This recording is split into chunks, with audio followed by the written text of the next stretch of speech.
नमस्कार साथियों। देखिए, आपकी असिस्टेंट प्रोफेसर संस्कृत शिक्षा विभाग में आपकी 8 सितंबर को जो एग्ज़ाम हुई है उसमें जीके का जो पेपर हुआ है जिसमें 100 प्रश्न आपको पूछे गए थे और 50 नंबर के ये प्रश्न थे। तो इसके आंसर की के बारे में हम बात करते हैं। देखिए, अधिकांश जो प्रश्न हैं आपके जीके के वो आपको हमारे द्वारा टेलीग्राम चैनल पर या फिर यूट्यूब के ऊपर जो ओल्ड क्वेश्चन पेपर की जो सीरीज अपन ने शुरू कर की है उसमें से ही पूछे गए हैं। आप यहाँ पर देख सकते हैं, मेरठ में 1857 के विप्लव का प्रभाव राजस्थान में किसके माध्यम से आया था। तो मैंने आपको नसीराबाद छावनी के बारे में जब बताया था तो वहाँ पर अपन ने 15वीं बंगाल नेटिव इन्फेंट्री के बारे में बात की थी। अभी अपन ने 1-2 दिन पहले ही मैंने आपको 1857 की क्रांति के बारे में जब पढ़ाया था तभी बताया था। तो बंगाल नेटिव इन्फेंट्री क्या हो जाएगा, इसका करेक्ट आंसर हो जाएगा। उसके बाद में अगला प्रश्न देखिए, मोहम्मद शाह के नेतृत्व में मंगोल विद्रोहियों ने किसके पास में शरण दी थी। तो मोहम्मद शाह के साथ में के हब्रू नाम का भी व्यक्ति था, तो ये हमीर देव के पास में इन्होंने शरण दी थी। अगला प्रश्न देखिए, 1938 में मेवाड़ प्रजामंडल की स्थापना के समय इसका उपाध्यक्ष कौन था। तो ये प्रश्न मैं आपको कई बार बता चुका हूँ। माणिक्यलाल वर्मा तो इसके क्या थे, संस्थापक थे, स्थापनाकर्ता थे। इसके अलावा बलवंत सिंह मेहता इसके प्रथम अध्यक्ष थे और 1948 में इसके जो उपाध्यक्ष हैं वो भूरीलाल बयां थे। इसलिए ऑप्शन आपका जो थर्ड है ये इसका आंसर हो जाएगा। अगला प्रश्न है नानक राम। देखिए, नानक राम आपको देखते ही किशनगढ़ के ऊपर चले जाना है, ठीक है। नानक राम, रामनाथ और जोशी सवाईराम किस चित्रकला शैली से संबंधित हैं। तो ये किशनगढ़ चित्रकला शैली से संबंधित हैं। देश दर्पण की रचना किसके द्वारा की गई थी। तो देश दर्पण की रचना दयालदास के द्वारा की गई थी। अकबर के द्वारा दिसंबर 1584 में किसे महाराणा प्रताप को पकड़कर मुगल दरबार में पेश करने के लिए सौंपा गया था। तो अंतिम रूप से जगन्नाथ कच्छावा को सौंपा गया था ये कार्य। तो जगन्नाथ कच्छावा इसका आंसर हो जाएगा। दिसंबर 1584 की बात हो रही है। गणगौर पर्व के दौरान गाए जाने वाले जो गीत हैं उसमें गिंदोली नाम का प्रयुक्त होता है। ये गिंदोली कौन थी। तो ये अहमदाबाद के सूबेदार महमूद बेग की पुत्री थी गिंदोली। तो ऑप्शन थर्ड इसका आंसर हो जाएगा। फिर अगला प्रश्न है, ये आपको सुमेलित करने वालों में से करना है। देखिए, सरस्वती भंडार वो कहाँ पर आपका, सरस्वती भंडार उदयपुर में है, यानी कि पहले का चौथा है। तो पहले का चौथा देखिए आपको केवल एक ही ऑप्शन में दे रखा है, इसमें नहीं है, इसमें भी नहीं है और इसमें भी नहीं है। तो यहाँ से आपका आंसर आ जाएगा। अनूप संस्कृत की बात करें तो ये आपका बीकानेर में है। पुस्तक प्रकाश की बात करें तो ये आपका जोधपुर में है और शास्त्र भंडार ये आपका आमेर में है, यानी कि आपका ऑप्शन सेकंड इसका आंसर हो जाएगा। फिर देखिए, किसने भील शिक्षा के लिए खांडलाई आश्रम की स्थापना की थी। तो खांडलाई आश्रम की स्थापना मैं कई बार आपको बता चुका हूँ, माणिक्यलाल वर्मा के द्वारा की गई थी। इसके बाद में सुमेलित करना है। ज्वाला माता मंदिर जोबनेर में सही है। केवाय माता मंदिर किनसरिया में सही है। सुंदा माता ये आपका जालौर में है, जालौर में, सांबर में नहीं है, यानी कि पहला और दूसरा सही है। तो पहला और दूसरा देखिए यहाँ पर आपको दूसरे ऑप्शन में दे रखा है, तो ये इसका आंसर हो जाएगा। बंगल बड़ी, तो ये पुरुषों के शरीर का जो ऊपरी भाग है वहाँ पर पहने जाने वाला वस्त्र होता है बंगल बंडी। तो यहाँ पर ऑप्शन फोर्थ इसका आंसर हो जाएगा। फिर अगला प्रश्न देखिए, तेजाजी के संबंध में खतरों के ऊपर विचार करना है। तेजाजी खड़नाल के रामकुंवरी व ताहरजी धोलिया जाट के पुत्र थे, तो ये बिल्कुल सही दे रखा है। लाछा गुजरी की गायों की रक्षा की थी, बिल्कुल ये भी आपको सही दे रखा है, यानी कि दोनों खतन है वो तेजाजी के बारे में यहाँ पर आपको सही दे रखे हैं, तो ये आपका आंसर हो जाएगा। उसके बाद में अगला प्रश्न देखिए, काम प्रबोध। तो काम प्रबोध तो आपके अनूप सिंह की है, आगे आपको देखने की आवश्यकता नहीं है। काम प्रबोध और श्राद्ध प्रयोग चिंतामणि ग्रंथों की रचना ये बीकानेर के महाराजा अनूप सिंह के द्वारा ये रचित है। अगला प्रश्न देखिए, मेला और दिन यानी तिथि कौन सा यहाँ पर सुमेलित नहीं है वो आपको बताना है। तो यहाँ पर देखिए, कपिल मुनि का जो मेला वो कार्तिक अमावस्या को न होकर कार्तिक पूर्णिमा को होता है। दीपदान की प्रक्रिया इसमें होती है पुष्कर सरोवर की भांति, तो यहाँ पर नहीं है, पूछा गया था, तो ऑप्शन फोर्थ इसका आंसर हो जाएगा। उसके बाद में तत्वाद्य यंत्र कौन सा है। तो बफंग व तत्वाद्य यंत्र है इनमें से। जहूर खां मेवाती का नाम आपने जरूर सुना होगा, तो बफंग इसका आंसर हो जाएगा। अर्थना के मंडलेश्वर मंदिर का निर्माण जो है वो परमार वंश के शासकों के द्वारा करवाया गया था। ऑप्शन फोर्थ इसका आंसर हो जाएगा। ये क्वेश्चन है वो आपको हमारे टेलीग्राम चैनल के ऊपर लगातार क्विज प्रोवाइड करवाई जाती हैं, उन्हीं में से आपको पूछे गए हैं, तो आप हमारे टेलीग्राम चैनल से जरूर ज्वाइन कर लीजिए। उसकी लिंक आपको नीचे कमेंट सेक्शन में मिल जाएगी। देखिए, जयवंश महाकाव्यम का लेखक कौन है। जयवंश महाकाव्यम का लेखक है सीताराम भट्ट परवणिकर, तो ऑप्शन फोर्थ इसका आंसर हो जाएगा। फिर अगला प्रश्न है, राजपूताना मध्य भारत सभा। ये कल परसों ही मैंने आपको ये प्रश्न है यूट्यूब के ऊपर सॉल्व करवाया था। मैंने आपको 4वां अधिवेशन के बारे में बताया था। पहला कहाँ पर हुआ था, दिल्ली में हुआ था, दूसरा अमृतसर में हुआ था, तीसरा आपका अजमेर में हुआ था और चौथा आपका नागपुर में हुआ था। तो आपको चौथा अधिवेशन के बारे में पूछा है, तो नागपुर क्या हो जाएगा, इसका आंसर हो जाएगा।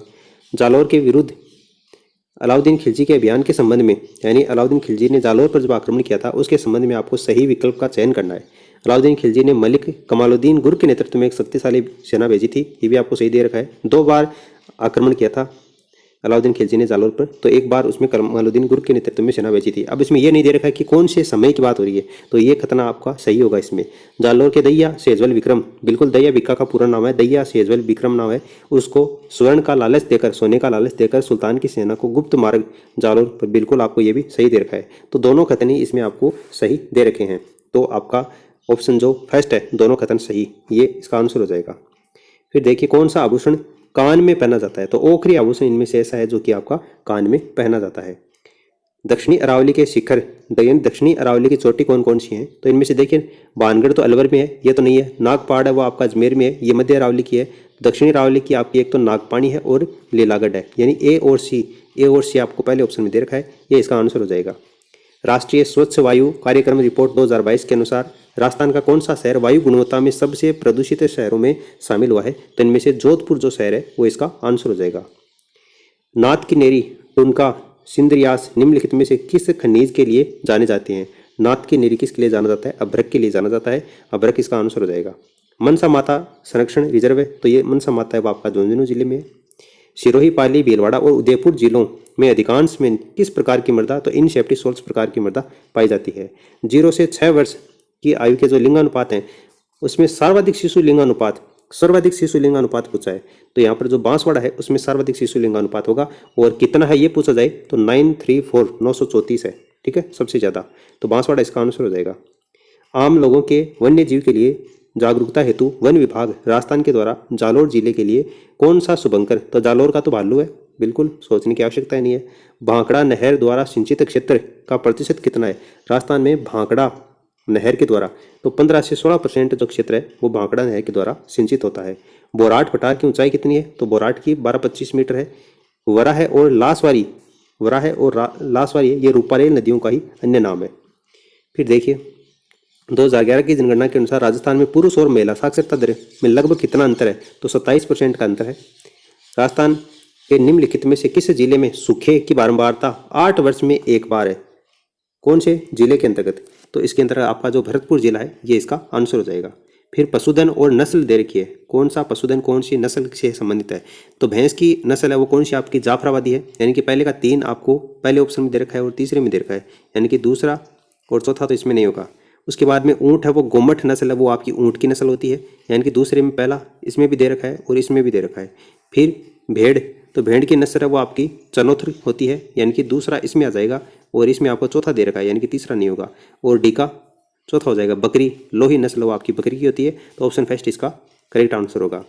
सरदार संबंध झील और जैत सागर झील क्रमशः अवस्थित है, यानी कि सरदार संबंध झील कहाँ पर? आपकी पाली में है, यानी पाली आपको यहाँ पर दे रखा है और यहाँ पर दे रखा है। उसके बाद में जैत सागर है, ये बूंदी में भी है, और जैत सागर एक आपकी जैसलमेर में भी है, लेकिन आपको एक ही ऑप्शन में दे रखा है, बूंदी जैसलमेर नहीं है, इसलिए पाली और बूंदी इसका आंसर हो जाएगा।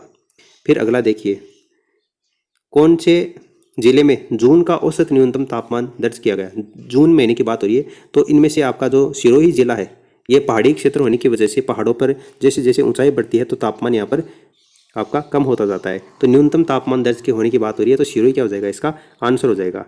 फिर देखिए कौन सी खरीफ फसल और उसके मुख्य उत्पादक जिले, खरीफ फसल की बात हो रही है, तो गेहूं तो बिल्कुल भी नहीं होगा, ये बच्चा जिसने ये किया है उसने गेहूं का रखा है, तो गेहूं तो बिल्कुल नहीं होगा, क्योंकि गेहूं तो रबी की फसल है, खरीफ की फसल नहीं है। उसके बाद देखिए यहाँ पर आपका बाजरा दे रखा है, तो बाजरा अलवर, बाड़मेर और जयपुर जिले में होता है, ये बिल्कुल आपको इसमें सही युग में दे रखा है, यानी कि ऑप्शन फर्स्ट इसका आंसर हो जाएगा। राजस्थान हरित हाइड्रोजन नीति कब से प्रभाव में आई थी? राजस्थान हरित हाइड्रोजन नीति कब से प्रभाव में आई थी?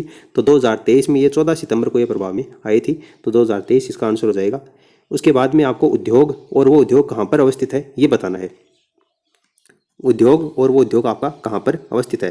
तो देखिए राजस्थान कोऑपरेटिव मिल्स आपकी गुलाबपुरा में है, यानी कि पहले का चौथा आपको इसमें नहीं दे रखा है, इसमें नहीं दे रखा है, इन दोनों में है, पहले का चौथा। उसके बाद में वेस्टेड स्पिनिंग मिल्स, तो ये आपका चूरू में होगा, वेस्टेड स्पिनिंग मिल्स चूरू है, यानी कि दूसरे का दूसरा, दोनों में दे रखा है आपको।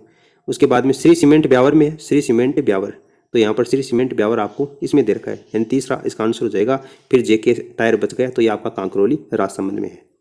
फिर देखिए वन विभाग राजस्थान के प्रशासनिक प्रतिवेदन 2023-24 के अनुसार कौन से जिले का वनावरण प्रतिशत उसके कुल भौगोलिक क्षेत्र की दृष्टि से दूसरे स्थान के ऊपर रहा है? दूसरे स्थान पर बात हो रही है, तो पहले पर उदयपुर है और दूसरे पर प्रतापगढ़ है, तो प्रतापगढ़ इसका आंसर हो जाएगा। भारत मरुस्थलीकरण और भूमि शरण एटलस के अनुसार, यानी कि 2003 से लेकर 5 और 2011 से लेकर 14 तक, ठीक है, 2019 वाला नहीं पूछा है आपको, 2003 से 5 और 11 से 13 के बीच में पूछा है। तो इसमें नकारात्मक यानी ऋणात्मक वृद्धि किस में देखी गई है? तो इसमें वायु अपर्दन के द्वारा जो मरुस्थलीकरण है उसमें ऋणात्मक वृद्धि देखी गई है। तो आपका ऑप्शन फर्स्ट इसका आंसर हो जाएगा। उसके बाद में है राज्यपाल और उस राज्यपाल के समय मुख्यमंत्री कौन थे, ये आपको बताना है। तो देखिए वसंतराव पाटिल, तो ये राज्यपाल रहे थे आपके हरिदेव जोशी के समय, ये राज्यपाल थे। उसके बाद में प्रभा राव, तो ये अशोक गहलोत के समय की थी। राम नाईक, ये आपका वसुंधरा राज्य के समय। और दरबार सिंह, तो ये भैरव सिंह शेखावत के समय। तो 3 1 2 4, 3 1 2 और 4 आपको चौथे ऑप्शन में दे रखा है, ये इसका आंसर हो जाएगा। राजस्थान की मंत्रिपरिषद की न्यूनतम सदस्य संख्या पूछी है, तो न्यूनतम तो 12, ठीक है, 12 होगी, इसमें कोई डाउट ही नहीं है, 12 आंसर हो जाएगा। संविधान के अनुच्छेद 191A के अंतर्गत राजस्थान विधानसभा के सदस्यों की निरंतरता के संबंध में निम्नलिखित आपको विचार करना है। तो यहाँ पर देखिए आपको दे रखा है, ऐसे प्रश्नों पर राज्यपाल का विनिश्चय अंतिम होता है, बिल्कुल होता है। 191 अनुच्छेद की बात हो रही है। ऐसे प्रश्न पर विनिश्चय करने से पहले राज्यपाल निर्वाचन आयोग की राय लेगा और इसी राय के अनुसार कार्य करेगा। दोनों कथन आपको इसमें सही दे रखे हैं, यानी कि 1 और 2 दोनों कथन यहाँ पर सही है, ये इसका आंसर हो जाएगा। राजस्थान वित्त आयोग के अध्यक्ष का आरोही क्रम आपको पूछा है, यानी कि पहले कौन बना था, उसके बाद में कौन, उसके बाद में कौन, यानी कि जो लास्ट में बना है वो आपको लास्ट में लेना है। तो बीडी कल्ला लास्ट में बने थे, उससे पहले मणिक चंद सुराना और हीरालाल देवपुरा। तो ये आपका ऑप्शन जो फोर्थ है, ये इसका आंसर हो जाएगा। राजस्थान के मुख्यमंत्री कार्यकाल में डीसी सामंत की नियुक्ति के साथ एक अतिरिक्त मुख्य सचिव का पद कब सृजित किया गया था? तो ये आपका 2004 में सृजित किया गया था। वसुंधरा राज्य के पहले मुख्यमंत्रित्व कार्यकाल, यानी कि जब पहली बार वसुंधरा राज्य मुख्यमंत्री बनी थी अशोक गहलोत के बाद में, 2003 से लेकर 2008 तक का जो कार्यकाल था, उसमें कितने राज्यपाल ने पद संभाला था? तो देखिए किस स्तर का प्रश्न है, ये पूछा गया है। अब ऐसे प्रश्न को कोई भी स्टूडेंट, पढ़ने वाला स्टूडेंट है, वो अमूमन याद नहीं रखता है। यहाँ पर ऑप्शन भी देखो कितने क्लोज हैं, 3 4 5 6, यानी कि लगातार ऑप्शन दे दिए। यानी कि उन सारे राज्यपालों का अगर आपको पता है तभी आप ये प्रश्न कर पाओगे। तो करंट अफेयर्स के और आर्थिक समीक्षा के कुछ ऐसे आंकड़े पूछे गए हैं।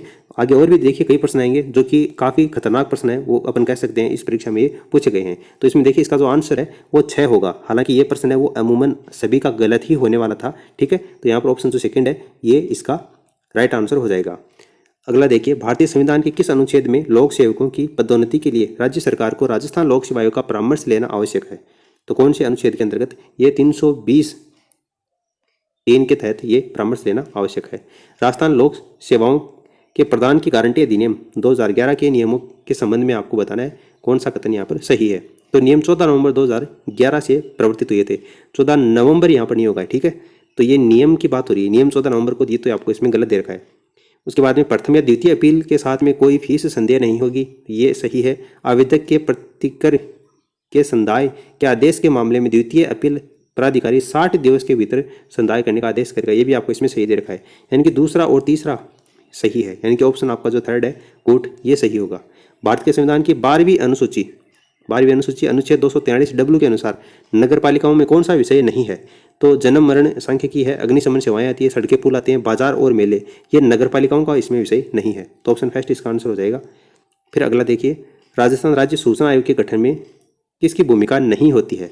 तो इसमें राष्ट्रपति और प्रधानमंत्री की भूमिका नहीं होती, बाकी इन तीनों की भूमिका होती है। राजस्थान राज्य न्यायालय जोधपुर की जो प्रधान पीठ है उच्च न्यायालय की, उसमें कितने जजों की जजशिप है? तो ये 19 जजों की इसमें जजशिप है। और जयपुर में पूछा जाए तो 12 जज हैं, ठीक है। उसके बाद देखिए, राजस्थान उच्च न्यायालय का मुख्य न्यायाधीश कौन था जब भारत के राष्ट्रपति ने 1956 में भारतीय मुख्य न्यायाधीश SR दास की सिफारिश पर राजस्थान के जजों की नियुक्ति के लिए वारंट जारी किए थे? तो देखिए कितने स्तर का मतलब प्रश्न पूछा गया है, 1956 की बात हो रही है, ठीक है। उस समय उस न्यायालय का न्यायाधीश कौन था? तो इसमें कैलाश वांचू है, ये मेरे ख्याल से इसमें आंसर होने चाहिए। फिर देखिए, संविधान के अनुच्छेद 213 की बात हो रही है, क्योंकि अगर राष्ट्रपति का होता तो 123 होता, राज्यपाल की बात हो रही है तो 213 है। इसके तहत अध्यादेश जारी करने की जो शक्ति है वो राज्यपाल की होती है, तो यहाँ पर शक्ति हो जाएगा इसका आंसर। राजस्थान राज्य एवं अधीनस्थ सेवाओं के चयन हेतु, यानी कि RPSC के द्वारा पहली बार RS के एग्जाम का आयोजन किया गया था, अधीनस्थ सेवाओं की बात हो रही है। तो इसमें 1986 के अंतर्गत ये पहली बार RS की परीक्षाओं का आयोजन करवाया गया था। फिर देखिए, राजस्थान राज्य निर्वाचन आयोग के संदर्भ में कौन सा कथन गलत है? कौन सा कथन गलत है ये आपको इसमें बताना है। देखिए, इसमें आपको राज्य निर्वाचन आयोग द्वारा पंचायती राज संस्थाओं के लिए 11वें आम चुनाव सितंबर-अक्टूबर 2020 में 25 जिलों के लिए संपादित किए थे, यही आपको पहला इसमें गलत दे दिया। 25 नहीं 21 जिलों के लिए संपादित किए गए थे, तो ऑप्शन फर्स्ट इसका आंसर हो जाएगा। फिर अगला है, राजस्थान विधानसभा के स्पीकर पद की शपथ कौन दिलाता है? तो इसमें राज्यपाल आ जाएगा, ऑप्शन फर्स्ट। नागरिक अधिकार पत्र के संबंध में निम्नांकित वाक्यों पर विचार कीजिए और नीचे दिए गए कूट के आधार पर आपको चयन करके बताना है। तो इसके अंतर्गत देखिए, नागरिक अधिकार पत्र सेवाओं की गुणवत्ता को लेकर नागरिकों के प्रति प्रतिबद्धता है, ये आपको इसमें सही दे रखा है। इसके वाद योग्य हैं, नागरिक अधिकार पत्र वाद योग्य हैं, तो ये आपको इसमें गलत दे रखा, वाद योग्य नहीं होते। नागरिक अधिकार पत्र की अपनी प्रतिबद्धता है, पूर्ण संगठन नागरिकों की अपेक्षा सम्मिलित, ये भी आपको इसमें सही दे रखा है, यानी पहला और तीसरा सही है। पहला और तीसरा आपको दूसरे ऑप्शन में दे रखा है, ये इसका आंसर हो जाएगा। फिर देखिए अगला है, कौन सामाजिक लेखा परीक्षा जवाबदेही और पारदर्शिता सोसाइटी के शासी निकाय के अध्यक्ष, ये आपको बताना है। तो इसके अंतर्गत देखिए, इसके अध्यक्ष हैं वो आपके मुख्य सचिव होते हैं, ठीक है। ऑप्शन फोर्थ, सूचना का अधिकार अधिनियम 2005 की गाइड के अनुसार कौन सा मूल उद्देश्य अधिनियम का नहीं है, कौन सा मूल उद्देश्य अधिनियम का नहीं है। तो लोकतंत्र और विविधता की अभिवृद्धि, ये इसमें शामिल नहीं होता। बाकी नागरिकों को सशक्त करना, सरकार की कार्रवाई की पारदर्शिता और जवाबदेही की अभिवृद्धि करना, भ्रष्टाचार को नियंत्रित करना, ये इसके अंतर्गत सूचना का अधिकार अधिनियम 2005 की गाइड में शामिल होते हैं। तीसरा नहीं होता, लोकतंत्र और विविधता की अभिवृद्धि। 1963 में राजस्थान प्रशासनिक सुधार समिति द्वारा सचिवालय के संबंध में दिए गए सुझावों के बारे में आपको खतरों पर विचार करना है और कोर्ट में से सही उत्तर का आपको चयन करके बताना है। देखिए, सचिव के पद पर नियुक्ति 3 वर्ष से अधिक के लिए नहीं होनी चाहिए, ठीक है। और आपको क्या बताना है, सही उत्तर का बताना है। तो 3 वर्ष से अधिक के लिए नहीं होनी चाहिए, कथन आपको सही दे रखा है। सचिव के पद पर केवल योग्यता नियुक्ति का आधार होना चाहिए, न कि वरिष्ठता। केवल योग्यता नियुक्ति का आधार नहीं होता, तो ये आपको इसमें गलत दे रखा है, यानी कि कथन है वो केवल फर्स्ट सही है। ये क्या हो जाएगा, इसका आंसर हो जाएगा। श्री अन्नपूर्णा रसोई योजना, जो कि पहले इंदिरा रसोई योजना के नाम से जानी जाती थी, ग्रामीण क्षेत्र की बात हो रही है। ग्रामीण कस्बों में किस प्रकार की संचालित की जा रही है, तो आजीविका के माध्यम से महिला और सहायता समूह के द्वारा ये संचालित की जाती है। जुलाई 2024 के राजस्थान परिवर्तित बजट 2024-25 के अनुसार Amrit global technology and application centre की स्थापना कहाँ पर प्रस्तावित है, तो ये आपकी जयपुर के अंतर्गत प्रस्तावित है। राजस्थान परिवर्तित बजट 2024-25 के अनुसार आदर्श सौर ग्राम बनाया जाएगा। आदर्श सौर ग्राम, ये पीएम प्रधानमंत्री सूर्य घर मुफ्त बिजली योजना के तहत ये प्रत्येक जिले में बनाया जाएगा। मुख्यमंत्री कोरोना सहायता योजना के बारे में आपको बताना है, कौन सा कथन सही है कोरोना सहायता के बारे में, ठीक है। मुख्यमंत्री कोरोना सहायता योजना जून 25, 2021 को पूरे राज्य में से संचालित है, बिल्कुल सही है। योजना के तहत प्रत्येक अनाथ लड़के और लड़कियों को तत्काल सहायता के रूप में 1 लाख रुपए और 18 वर्ष की आयु तक प्रतिमाह 2,500 रुपये दी जाएंगे और सालाना 2,000 रुपये। तो ये भी आपको इसमें सही दे रखा है, यानी कि दोनों कथन कोरोना से संबंधित आपको सही दे रखें, तो ऑप्शन ए और बी दोनों सही है। वर्ष 2023-24 में राजस्थान में 2 शीर्षतम निर्यात उत्पादक रहे। 2 शीर्षतम, तो इंजीनियरिंग वस्तुएं, रत्न एवं आभूषण। निम्न में से कौन सी एजेंसी राजस्थान राज्य हाईवे विकास परियोजना सेकंड में वित्तीय सहायता प्रदान कर रही है, तो वर्ल्ड बैंक, विश्व बैंक की सहायता प्रदान कर रही है। वित्तीय वर्ष 2023-24 के दौरान राजस्थान में कुल निर्यात में हस्तशिल्प क्षेत्र का योगदान कितने प्रतिशत था, हस्तशिल्प का 9.54% था। राजस्थान में किस उद्देश्य के लिए वन स्टॉप शॉप सुविधा की स्थापना की गई है, वन स्टॉप शॉप सुविधा की स्थापना की गई है, तो निवेश संवर्धन के लिए एकल खिड़की निपटान व्यवस्था को सुदृढ़ बनाना। फिर मेडटेक मेडिकल डिवाइसेस पार्क रिको के द्वारा राजस्थान के किस शहर में विकसित किया जा रहा है, तो ये राजस्थान के जोधपुर शहर में विकसित किया जा रहा है। आस्था कार्ड राजस्थान में पात्र परिवारों को क्या लाभ प्रदान करता है, तो ये निःशुल्क स्वास्थ्य सेवाएं प्रदान करता है आस्था कार्ड। टिकाऊ कृषि के लिए राष्ट्रीय मिशन में 3 उप मिशन शामिल हैं, कौन सा इसमें शामिल नहीं है वो आपको बताना है। तो इसमें बीज और कृषि मशीनीकरण पर उप मिशन ये इसमें शामिल नहीं होता। जुलाई 2024 में परिवर्तित बजट के अनुसार हरित विकास को बढ़ावा देने के लिए राजस्थान में सीएनजी और पीएनजी पर वेट की प्रचलित दर 14.5% से घटाकर कितनी की गई है, तो 10% की गई है। कौन सी निवेश संवर्धन एजेंसी राजस्थान में वृहद विनियोग प्रस्तावों की सुविधा उपलब्ध कराती है, तो निवेश संवर्धन ब्यूरो उपलब्ध करवाती है।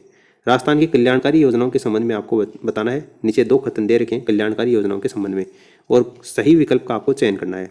महिलाओं को निजी डायग्नोस्टिक सेंटर पर निःशुल्क सोनोग्राफी सुविधा देने हेतु माँ वाउचर योजना की शुरुआत की गई है और महिलाओं के आर्थिक सशक्तिकरण के लिए लखपति दीदी योजना प्रारंभ की गई है। तो ये दोनों ही कथन आपको कल्याणकारी योजनाओं के बारे में सही दे रखे हैं, तो यहाँ पर आपको ए व बी दोनों कथन सही है, ये इसका आंसर हो जाएगा।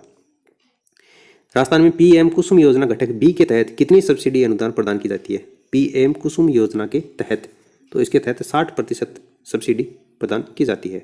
वर्ष 2023-24 में चालू कीमतों पर राजस्थान के सकल जोड़े गए मूल्य में कृषि व सहायक क्षेत्र, कृषि और सहायक क्षेत्र में सर्वाधिक किसका है, तो पशुधन का लगभग 48% के करीब है। फसलों का 44 के करीब है। तो सर्वाधिक है वो पशुधन का है। उसके बाद देखिए अगला है, राज्य में 12 दिसंबर 2019 को, पहले तो ये पूछा जाता था कि राजस्थान कृषि प्रसंस्करण, कृषि व्यवसाय और कृषि निर्यात संवर्धन नीति कब लागू हुई थी, लेकिन आजकल क्वेश्चन पूछने का ट्रेंड बदल दिया। अगले ने खुद ही दे दिया कि 12 दिसंबर 2019 को ये नीति लागू हुई थी, लेकिन आपको ये बताना है कि इस नीति से संबंधित कौन सी विशेषता नहीं है, यानी कि उस नीति से संबंधित पूरे आंकड़े आपको याद होने चाहिए, तभी आप ये प्रश्न कर पाओगे। तो इस नीति में खाद्य प्रसंस्करण प्रशिक्षण पाठ्यक्रमों के माध्यम से रोजगार सृजन और कौशल विकास, ये इस नीति की विशेषता नहीं है। बल्कि देखिए, भूमि सुधार के लिए बढ़ते प्रयास, ये इस खाद्य प्रसंस्करण नीति की विशेषता है। मूल्य संवर्धन और आपूर्ति श्रृंखला में सीधे शामिल करके किसानों की आय में वृद्धि करना, फसल कटाई के बाद में नुकसान को कम करने के लिए क्लस्टर आधारित दृष्टिकोण, तो ये तीनों इसमें शामिल है। पहला इसमें शामिल नहीं है, तो यही इसका आंसर हो जाएगा। फिर देखिए, लाडो प्रोत्साहन योजना के अंतर्गत गरीब परिवार को बालिका के जन्म के ऊपर सेविंग बॉन्ड के रूप में 1 लाख रुपए के अनुदान के रूप में दिए जाते हैं। मुख्यमंत्री विशेष योग्यजन स्वरोजगार योजना के लिए पात्र होने के लिए विशेष योग्यजन के माता पिता और अभिभावकों को स्वयं के लिए अधिकतम वार्षिक आय सीमा कितनी है, तो ये 2 लाख रुपए अधिकतम वार्षिक आय सीमा है। 2019 की पशुधन गणना के अनुसार देश का कितना प्रतिशत पशुधन है वो राजस्थान में है। 2019 की पशुधन योजना के अनुसार आपको पूछा है, तो 10.7%, हालांकि 10.57% के करीब है, तो ये 10.6 आ जाएगा, यहाँ पर 10.7% इसका आंसर। विकसित भारत संकल्प यात्रा में मेरी कहानी मेरी जुबानी में राजस्थान के प्रथम स्थान प्राप्त करने वाले अधिकारी का नाम क्या है, तो लोक बंधु इसका नाम है। फिर देखिए, राजस्थान विधानसभा की याचिका समिति का अध्यक्ष किसे नियुक्त किया गया है, तो हमीर सिंह बायल को नियुक्त किया गया। उसके बाद में किस स्पर्धा के लिए अनंतजीत सिंह नरुका और माहेश्वरी चौहान ने पेरिस ओलंपिक 2024 के लिए योग्यता हासिल की है, तो ये स्किट प्रतियोगिता के लिए योग्यता हासिल की गई। इंडिया स्टोन मार्ट 2026 के बारे में आपको बताना है, खतनों के ऊपर विचार करना है। 3 खतन आपको इंडिया स्टोन मार्ट 2026 के बारे में दे रखे हैं। तो इसका राजस्थान में आयोजन 5 फरवरी 2026 से प्रस्तावित है, तो ये तो सही दे रखा है। 12वां संस्करण है, तो ये आपको इसमें गलत दे रखा है। इसके आयोजन के लिए अभी हाल ही में सिडोस एवं लघु उद्योग भारती के मध्य समझौता MOU हुआ है, तो यानी कि पहला और जो तीसरा कथन है वो आपकी इसके बारे में सही दे रखा है, तो यहाँ पर A और C इसका आंसर हो जाएगा। उसके बाद में देखिए, स्पोर्ट्स लाइफ इंश्योरेंस योजना के तहत अंतर्राष्ट्रीय पदक विजेताओं के लिए सुरक्षा कवर की अधिकतम जो प्रस्तावित राशि है वो कितनी है, तो 25 लाख रुपए इसका आंसर होगा। अभी हाल ही में भारत में किस सैन्य स्टेशन के लिए प्लास्टिक कचरे का उपयोग करके सड़क बनाएगी, जो ऐसा करने वाला देश का दूसरा सैन्य स्टेशन है, तो ये आपका जयपुर सैन्य स्टेशन क्या होगा, इसका करेक्ट आंसर होगा। लोकसभा आम चुनाव 2024 में राजस्थान में होम वेटिंग के तहत कुल कितना प्रतिशत मतदान हुआ है, तो इसमें 98.39% मतदान हुआ है। उसके बाद देखिए, राजस्थान में लोकसभा चुनाव 2024 में 2019 के लोकसभा आम चुनाव की तुलना में लोकसभा चुनाव क्षेत्र में मतदान प्रतिशत में कितनी वृद्धि दर्ज की गई है, यानी कि कहाँ पर वृद्धि हुई है ये आपको बताना है। तो बाड़मेर, कोटा, बांसवाड़ा में हुई है, अजमेर में वृद्धि नहीं हुई है, तो A, B और C क्या हो जाएगा, इसका आंसर हो जाएगा। फिर अगला प्रश्न है, अंतर्राष्ट्रीय योग दिवस यानी कि 2024 में जो अंतर्राष्ट्रीय योग दिवस आया था 21 जून को, उसकी थीम क्या है, ये आपको बताना था। तो yoga for self and society, ये इसकी थीम थी। अंतर्राष्ट्रीय योग दिवस पर हमने आपको एक अलग से भी डेडिकेटेड वीडियो प्रोवाइड करवाया था, जिसमें योग दिवस के बारे में अपने बात की थी, वहाँ पर आपको इसकी थीम के बारे में बताया गया था, अगर आपने वो वीडियो देखा है तो। किस स्टेडियम में राष्ट्रीय कुश्ती चैंपियनशिप 2024 आयोजित की गई थी, तो ये आपका रेलवे स्टेशन जयपुर के अंतर्गत आयोजित की गई थी। राजस्थान का दूसरा खरमोर ब्रीडिंग सेंटर कहाँ पर खोला जाएगा, राजस्थान का दूसरा खरमोर ब्रीडिंग सेंटर, तो ये आपका अंता तहसील 12 में खोला जाएगा।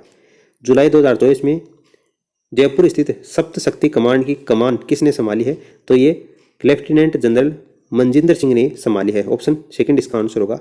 इंदौर के अंतर्गत आयोजित 74वीं पुरुष जूनियर नेशनल बास्केटबॉल चैंपियनशिप में राजस्थान की टीम ने किस टीम को हराया है, तो ये इंदौर ने चंडीगढ़ को हराया है। उसके बाद में आपको बताना है, सिरेमिक्स और दुर्लभ मृदा तत्वों के लिए सेंटर ऑफ एक्सीलेंस क्रम से कहाँ पर स्थापित किए गए हैं, तो आपका बीकानेर और उदयपुर में स्थापित किए गए हैं, ऑप्शन 4 इसका आंसर होगा। राजस्थान के बजट का कितना प्रतिशत हिस्सा वित्तीय वर्ष 2024-25 में चिकित्सा और स्वास्थ्य क्षेत्र हेतु प्रस्तावित है, तो ये 8.26% हिस्सा है वो चिकित्सा और स्वास्थ्य क्षेत्र के लिए खर्च किया जाएगा। 33वीं sub junior girls kabaddi championship Haryana ने राजस्थान को फाइनल के मैच में हराया, उसका स्कोर कितना था, आप बताओ। पहले तो कितने नंबर की थी ये याद रखो, 33वें नंबर की थी। सब junior girls kabaddi championship final में कौन कौन थे, तो हरियाणा और राजस्थान रनर अप, यानी कि हरियाणा इसमें चैंपियन रही थी, राजस्थान इसमें सेकंड नंबर पर रही थी। उसके बाद में फाइनल मैच किसके बीच में हुआ था, तो ये भी आपको याद रखो। उसके बाद में फाइनल में कौन जीता, हरियाणा जीता, और हरियाणा का स्कोर कितना था और राजस्थान का स्कोर कितना था, ये भी आपको पता होना चाहिए। ठीक है, आने वाले समय में ये भी पूछा जा सकता है कि कौन से खिलाड़ी ने सबसे ज़्यादा पॉइंट हासिल किए थे। तो इस तरीके से एग्जाम का जो स्टैंडर्ड है वो बन के रह गया है। देखिए, हरियाणा ने इसमें 35 पॉइंट और राजस्थान ने 33 पॉइंट हासिल किए थे, और हरियाणा इसमें विजय रहा था, तो 35-33 इसका आंसर होगा। यानी कुछ क्वेश्चन तो इस तरीके से पूछे गए हैं, कोई सेंस ही नहीं बनता उन क्वेश्चन का। अभी हाल ही में राजस्थान के मुख्य सूचना आयुक्त और सूचना आयुक्तों की नियुक्ति की गई है। कौन सा नाम इन नवीन नियुक्तियों में शामिल नहीं है, तो अशोक कुमार पारख ये इसमें शामिल नहीं है, अशोक कुमार। ठीक है, तो ऑप्शन 4 इसका आंसर हो जाएगा। उसके बाद में कृति का नाम दे रखा है सधु सोंदू जग आंगणे के लिए साहित्य अकादमी युवा पुरस्कार 2024 के लिए सोनाली सुथार को चयनित किया गया। और लास्ट प्रश्न पूछा गया था, अभी हाल ही में भारतीय सेना के कोणार्क कोर की बोगरा ब्रिगेड की न्यू प्रोजेक्ट के अंतर्गत बालिकाओं को सशक्त बनाने की परियोजना कौन से गांव से प्रारंभ की गई है, तो यह चूली बाड़मेर से प्रारंभ की गई है।